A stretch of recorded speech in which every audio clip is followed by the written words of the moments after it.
The statue was warm in Sofia Martinez's trembling hands when the crushing pain seized her chest like a vice.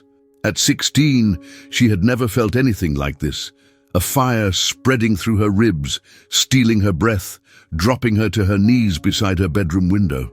The small hand-carved figure of the Virgin Mary, barely 3 inches tall, seemed to pulse with life as Sofia's vision blurred and darkness crept at the edges of her sight. "Please," she whispered, her voice barely audible in the empty house.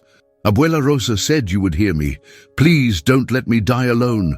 The pain intensified, radiating down her left arm as her heart hammered irregularly against her ribs. Sofia pressed the statue to her chest, feeling the smooth wood against her skin through her thin nightgown. Her parents were 3 states away at her cousin's wedding, not due back until tomorrow evening. The neighbor's house sat dark. The Johnsons had left for vacation that morning. Even her phone lay dead on the nightstand, forgotten after a long day of studying. Before we go deeper into this mystery, take a moment to subscribe to Virgin Mary Mysteries.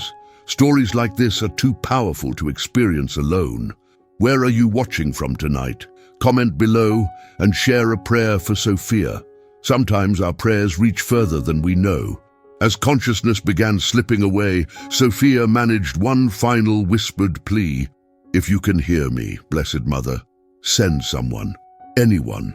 The statue seemed to grow warmer still, as if responding to her desperate faith. But the house remained silent, wrapped in the thick quiet of a Tuesday evening in suburban Ohio. What Sofia didn't know was that, at that exact moment, 3 doors down, 78-year-old Mrs. Chen was sitting up in bed with a jolt, her heart racing with an inexplicable urgency she had never experienced before. The elderly widow, who spoke little English, and had never once approached the Martinez family in 5 years of being neighbors, suddenly felt pulled toward her front window with a force she couldn't explain. Sofia's grandmother had promised her, just weeks before passing away, that the statue carved by Sofia's great-grandfather in Mexico would always protect her. "When you hold her, mija, the Blessed Mother holds you back," Rosa had whispered from her hospital bed. "She hears every prayer, even the ones you think are lost in silence."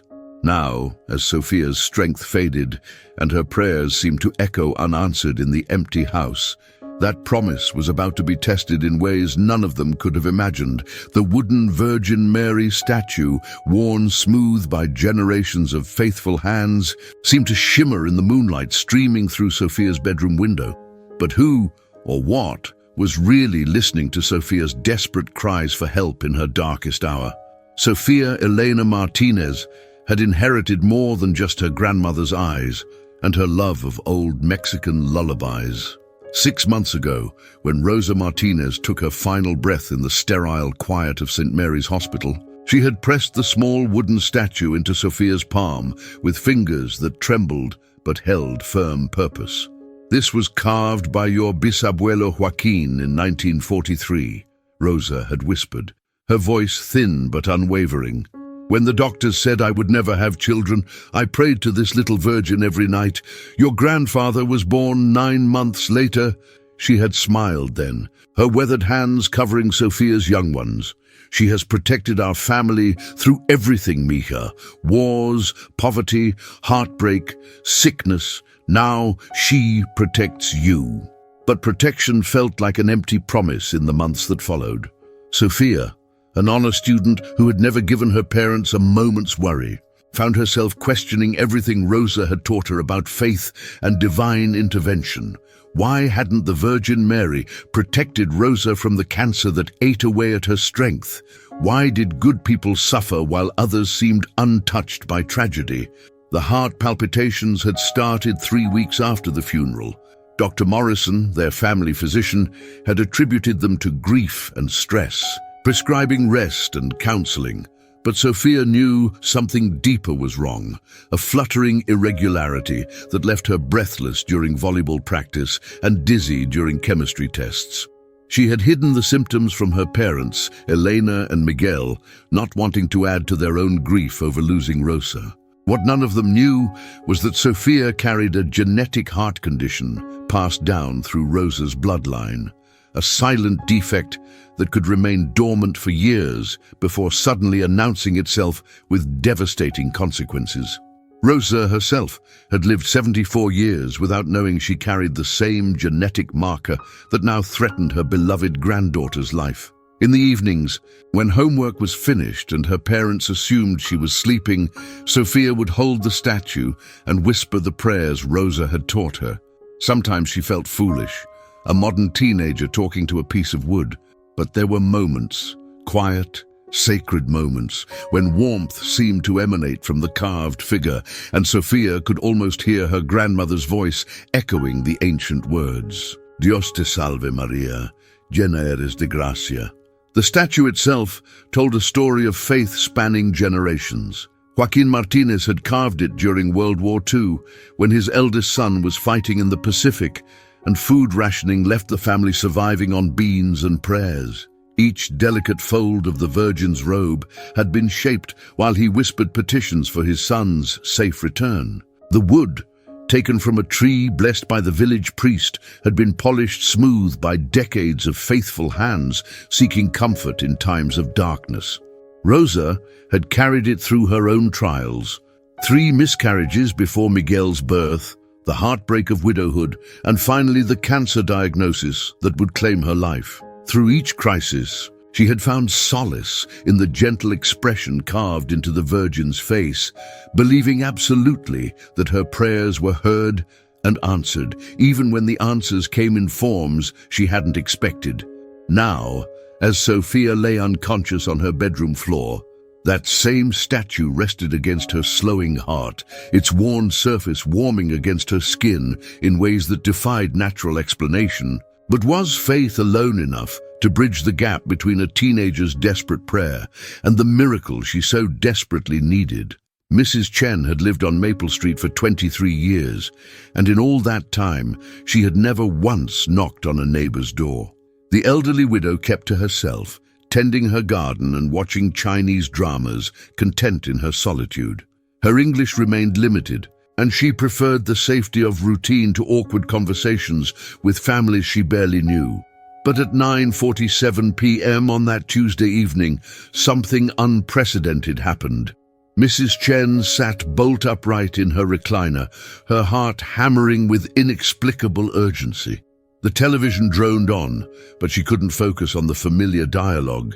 Instead, an overwhelming compulsion pulled at her chest, a feeling she could only describe later as being called by something bigger than myself. She found herself at her front window, peering toward the Martinez house 3 doors down. Everything appeared normal, but Mrs. Chen felt drawn forward as if by invisible hands, her slippers shuffling across the cold pavement, despite every rational thought telling her to return home. Her arthritic fingers trembling, Mrs. Chen pressed the Martinez doorbell once, then twice. When no one answered, the urgent feeling intensified, compelling her to walk around back where she could see through the kitchen window. The house felt too quiet, too still. If this story is pulling you in, subscribe now and tell me in the comments what you believe is really happening. Your insight might reveal something we haven't seen yet. That's when Mrs. Chen noticed a faint glow from an upstairs bedroom window. Not electric light, but something softer, almost ethereal. Following an instinct she couldn't name, she tried the back door and found it unlocked. "Hello?" she called in heavily accented English, stepping cautiously inside. The silence sent ice through her veins. Mrs. Chen climbed the stairs with surprising agility, guided by that persistent inner voice whispering, "Hurry," in a language she felt, rather than heard. She found Sophia collapsed beside her bed, unconscious and barely breathing, lips tinged blue. The small wooden statue lay clutched against the girl's chest, and Mrs. Chen later swore the carved figure seemed to pulse with gentle light in the darkened room. Without hesitation, Mrs. Chen called 911, her limited English suddenly sharp and clear as she provided the address. The dispatcher kept her on the line while sirens wailed in the distance, growing closer with each desperate second. As paramedics rushed upstairs 7 minutes later, the lead paramedic checked Sophia's pulse and looked up with troubled eyes. "We almost didn't get to her in time," he murmured. "Another 10 minutes, and this would have been very different." But what had really awakened Mrs. Chen from her evening routine and sent her searching through the night for a girl she barely knew? The ambulance ride to St. Mary's Hospital became a blur of flashing lights and urgent voices, but Sophia drifted in and out of consciousness, still clutching her grandmother's statue against her chest. The paramedics worked frantically, establishing an IV line and monitoring her erratic heart rhythm, while Mrs. Chen followed behind in a police cruiser, refusing to leave the girl she had found alone.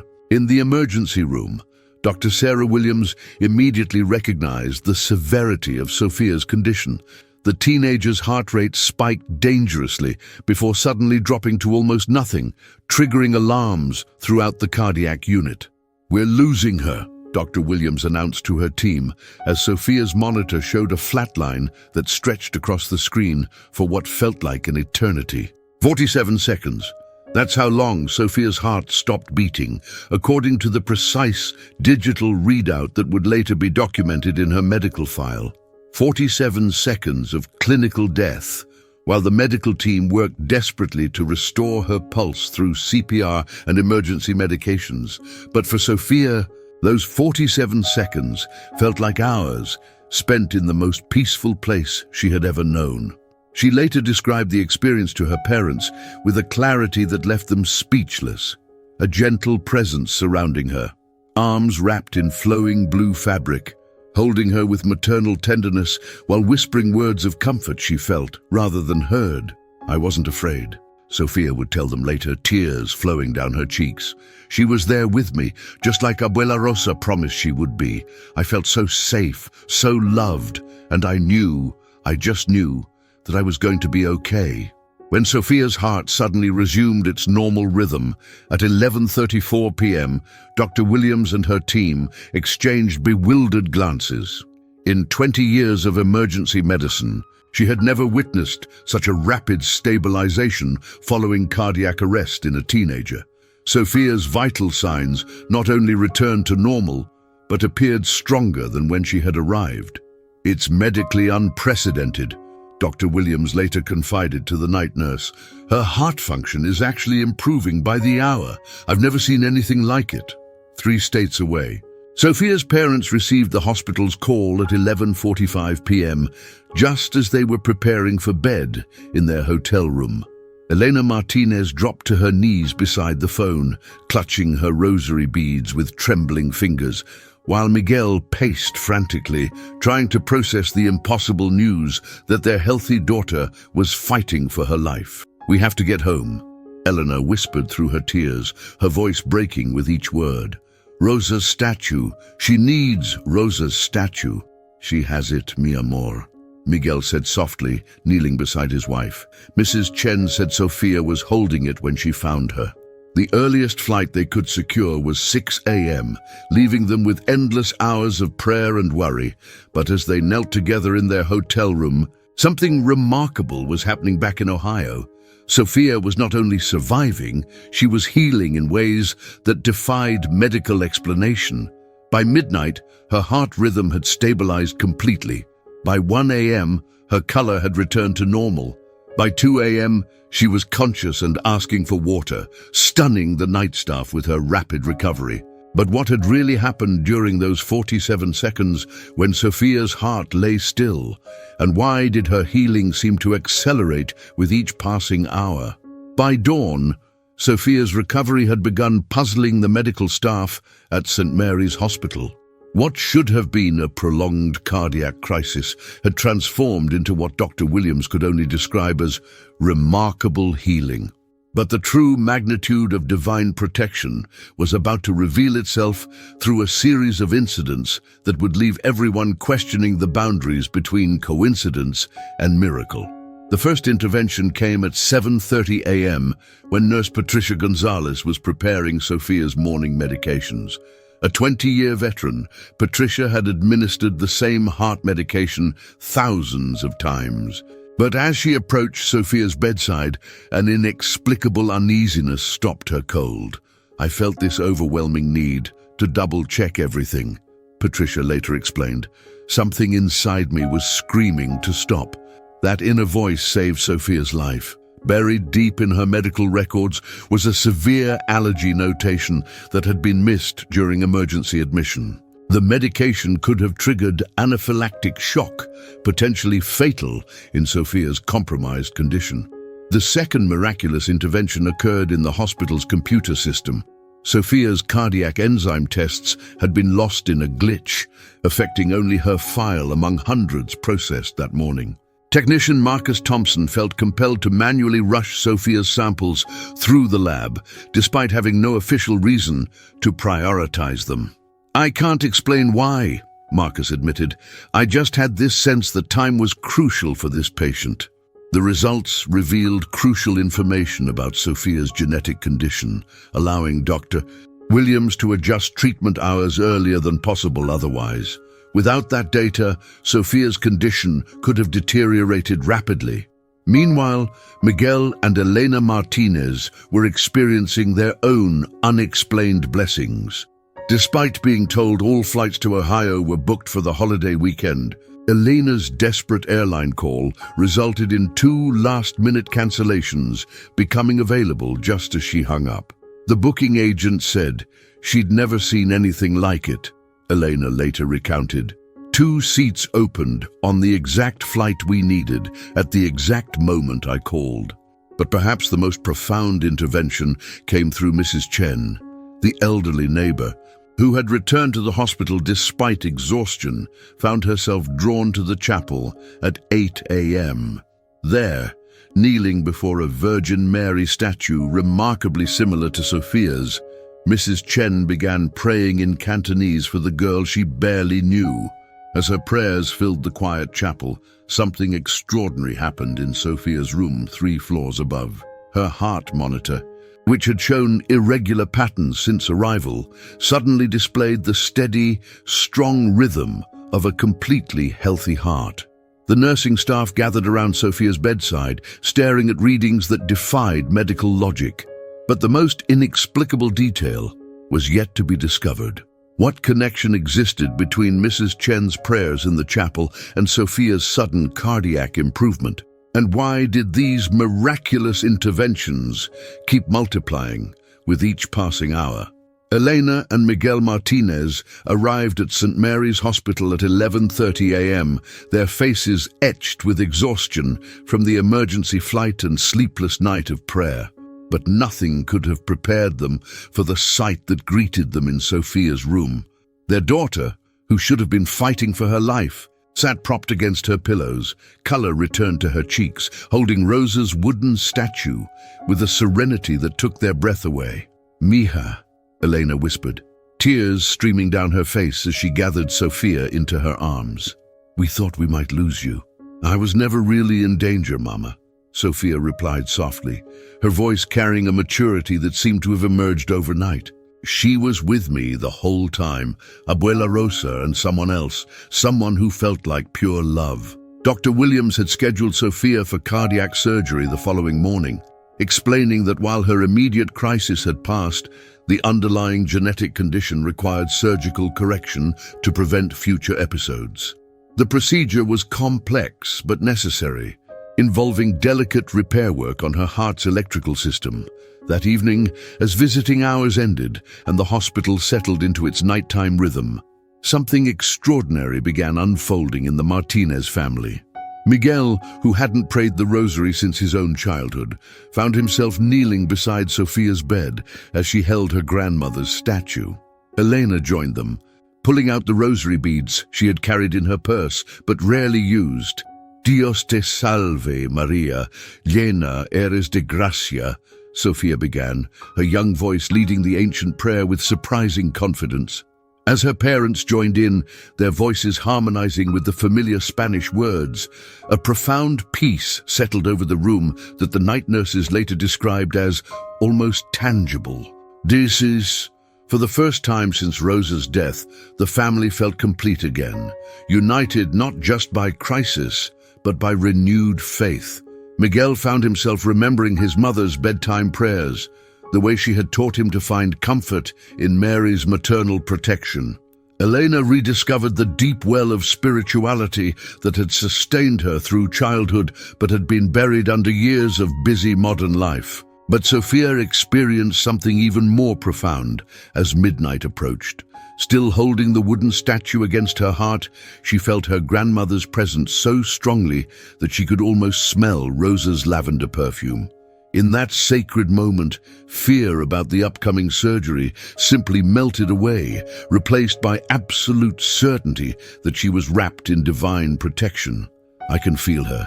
You know," Sophia whispered to her parents as they maintained their prayerful vigil. "Abuela Rosa is here, and she's not alone. There are others, like a whole community of people who love me, even though I can't see them." Miguel and Elena exchanged glances, recognizing something in their daughter's face that transcended normal teenage experience. This wasn't wishful thinking or medication-induced confusion. Sophia radiated a spiritual peace that seemed to transform everyone who entered her room.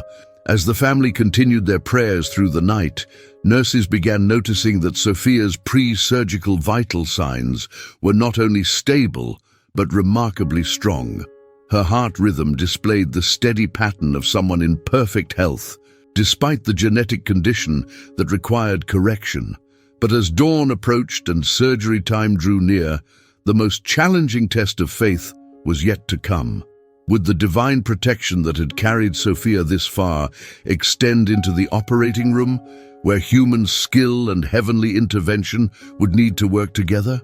At 7 a.m. sharp, Sophia was wheeled into operating room 3 for the delicate cardiac procedure that would either correct her genetic heart condition or potentially claim her life. Dr. Michael Romano, the hospital's lead cardiac surgeon, had performed hundreds of similar operations, but something about this case felt different, more significant, more fraught with spiritual weight than medical textbooks could explain. Sophia clutched her grandmother's statue until the last possible moment, whispering a final prayer before the anesthesia took hold.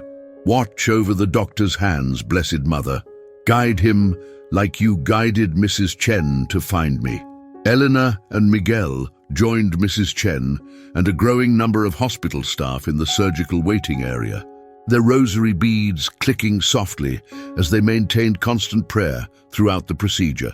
The elderly Chinese woman, who had barely spoken English before this crisis, somehow communicated perfectly with Sophia's parents, their shared concern transcending language barriers. The surgery began flawlessly. Dr. Romano worked with unusual precision, later describing the experience as feeling divinely guided through each delicate incision. "My hands felt steadier than they had in years," he would tell his colleagues. "Every move seemed to flow naturally, as if I was following a blueprint I couldn't see but somehow understood perfectly." But at 9:23 a.m., disaster struck. A massive power surge knocked out electricity to the entire surgical wing, plunging the operating room into emergency lighting. While Sophia lay with her chest open, her heart temporarily stopped for the repair procedure. "We have less than 4 minutes before this becomes irreversible," Dr. Romano announced to his team, his calm voice masking the terror they all felt. The backup generators, which had failed inspection just weeks earlier and were scheduled for replacement, represented their only hope. In the waiting room below, the lights flickered and died. Elena gasped, clutching her rosary tighter as Miguel pulled both women close. "Pray," he whispered urgently. "Pray like you've never prayed before." That's when the impossible happened. The supposedly broken backup generators roared to life with a power and reliability that stunned the maintenance staff. Not only did they provide electricity, they delivered the cleanest, most stable power the operating room had ever received, allowing Dr. Romano's equipment to function at peak efficiency. Those generators were completely non-functional yesterday, The chief engineer later testified, "I personally tagged them for immediate replacement. There's no logical reason they should have worked, let alone performed better than our primary systems." As power returned to the surgical suite, Dr. Romano felt an even stronger sense of divine guidance. His movements became fluid, almost automatic, as if experienced hands were guiding his own through the most complex portions of the procedure. Every suture was perfect, every repair precise beyond his normal capabilities. But the most extraordinary moment came as Dr. Romano began closing Sophia's chest. Through the observation window, he glimpsed something that made him pause mid-stitch. A figure in blue standing quietly in the corner of the operating room, barely visible but unmistakably present. When he looked again, the figure was gone, but Sophia's heart monitor showed the strongest, most regular rhythm he had ever seen in a post-surgical patient. Had divine intervention truly entered the operating room? Or were they all witnessing something even more miraculous than anyone dared to hope? Sofia Martinez walked out of St. Mary's Hospital 3 days later with a perfectly functioning heart and a story that would transform not only her own life, but the lives of everyone who had witnessed her miraculous recovery. Dr. Romano's surgical notes read like a medical textbook success story. With one notable exception, he could never adequately explain the unprecedented precision of his own work during those critical hours. Her heart function is not just normal, it's exceptional, Dr. Williams explained to Sophia's parents during the final discharge meeting. The genetic condition has been completely corrected, and her cardiac strength exceeds what we typically see in healthy teenagers. It's as if she received a completely new heart. Sophia returned to her normal teenage life with one profound difference. Her faith had been transformed from inherited tradition into lived experience. Every morning before school, she would hold her grandmother's wooden statue and pray, not from obligation, but from deep gratitude for the protection she had received. Her bedroom became a quiet sanctuary, where friends would often find her reading about Marian apparitions and the lives of saints. "She has this peace about her now," Eleanor shared with her sister during a phone call weeks later. "It's like she carries Rosa's wisdom, but with the joy of someone who has looked heaven in the face and lived to tell about it." But the most extraordinary developments were yet to unfold. As Sophia examined her grandmother's precious statue more closely in the weeks following her recovery, she discovered something that made her catch her breath. The wooden surface, worn smooth by generations of faithful hands, now showed tiny marks exactly where her tears had fallen during that night of crisis. Small indentations that seemed to have appeared overnight, as if the wood itself had absorbed her desperate prayers. Even more remarkable was what began happening with Mrs. Chen, the elderly neighbor who had lived in isolation for over 2 decades, found herself experiencing the same inexplicable urges that had led her to Sophia. 3 weeks after Sophia's recovery, Mrs. Chen felt compelled to check on the elderly Mr. Patterson 4 houses down, discovering him unconscious from a diabetic episode. A month later, she somehow knew to alert authorities about Mrs. Rodriguez's gas leak before anyone else detected the danger. "She's become like our neighborhood guardian angel," Elena told Miguel as they watched Mrs. Chen tending her garden. "It's as if saving Sophia awakened some kind of gift in her." If this story moved you, subscribe to Virgin Mary Mysteries so you never miss the next chapter in these extraordinary mysteries. Type Sacred Guardian in the comments if you believe divine protection surrounds those who pray with sincere hearts. Let's create a prayer chain for everyone who needs miraculous intervention in their own lives. Sophia still carries her great-grandfather's statue everywhere, and those who know her story often ask to hold it, claiming they feel unusual warmth emanating from the carved wood. But Sophia knows the truth that others are just beginning to understand. The statue itself was never the source of the miracles. The question that continues to intrigue everyone who witnessed Sophia's recovery is this: If Mrs. Chen's gift for sensing danger continues to grow, and if Sophia's statue keeps showing signs of responding to desperate prayer, what other quiet miracles might be unfolding in ordinary neighborhoods around the world? And why do those who pray with Sophia's statue often report the same gentle presence she felt during her darkest hour? A maternal love that seems to reach across the veil between earth and heaven.